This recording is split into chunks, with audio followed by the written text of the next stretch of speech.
Colin Campbell की उपस्थिति में ब्रिटिश सैनिक एक पीपल के पेड़ पर अंधाधुंध फायरिंग कर रहे थे। एक के बाद एक गोलियां अंग्रेज़ों की बंदूकों से निकल रही थी। ज़बरदस्त फायरिंग के बाद पीपल के पेड़ से एक लाश गिरी। लथपथ खून से सनी बदन गोलियों से छल्ली हो चुका था, कपड़े फट चुके थे। अंग्रेज़ अफसर कैंपबेल ने लाश को नज़दीक से जाकर देखा तो वह हैरान रह गए। उन्होंने तुरंत अपनी हैट उतारी और लाश को ससम्मान सैल्यूट किया। भारत में ऐसी बहुत सी वीरांगनाएं हुईं जिन्होंने देश की आज़ादी के लिए अपना सर्वस्त्र वार कर अपनी बलिदान की आहुति दी। उन्हीं में से एक वीरांगना ऊदा देवी पासी थी, जिन्होंने अंग्रेज़ों को छोड़ने पर मजबूर कर दी थी। आखिर कौन थी वह दलित महिला? आज जानेंगे उनके बारे में, जिन्होंने 1857 की क्रांति में अंग्रेज़ों के दांत खट्टे कर दिए। ऊदा देवी का जन्म अवध के उजरिया गांव में एक दलित परिवार में हुआ था।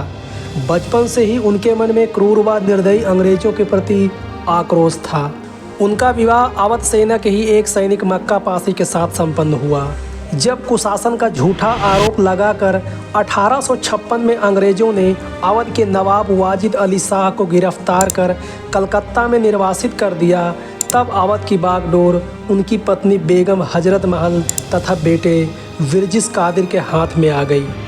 ऊदा देवी के पति अवध सेना में ही थे, इसलिए ऊदा देवी बेगम के संपर्क में आ गईं।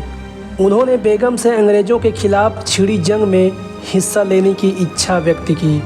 इसके बाद बेगम ने उनसे महिलाओं की एक सेना की टुकड़ी तैयार करने को कहा। 10 जून 1857 को लखनऊ में स्थित चिन्हट के निकट इस्माइलगंज में अंग्रेजी सेना तथा 1857 की क्रांति में शामिल विद्रोहियों के बीच युद्ध हुआ। चिन्हट के इस युद्ध में अंग्रेज़ों का नेतृत्व हेनरी लॉरेंस तथा विद्रोहियों का नेतृत्व मौलवी अहमद शाह ने किया। इस युद्ध में अंग्रेज़ों के खिलाफ वीरता से लड़ते हुए मक्का पासी शहीद हो गए।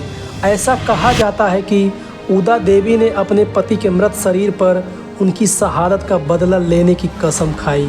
जब 16 नवंबर 1857 को ब्रिटिश जनरल कोलिन कैंपबेल के नेतृत्व में एक बड़ी अंग्रेजी सेना की टुकड़ी ने लखनऊ के सिकंदर बाग को घेर लिया, वह लगभग 2000 विद्रोहियों और सिपाहियों ने शरण ली हुई थी।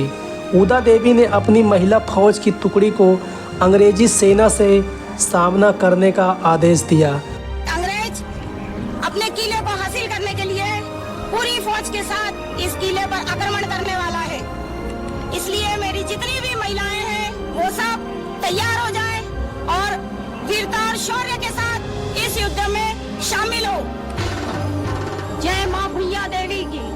मां भुइया देवी, आज वो वक्त आ गया है कि मैं अपने पति मक्का पासी की मृत्यु का बदला अंग्रेज फिरंगियों से।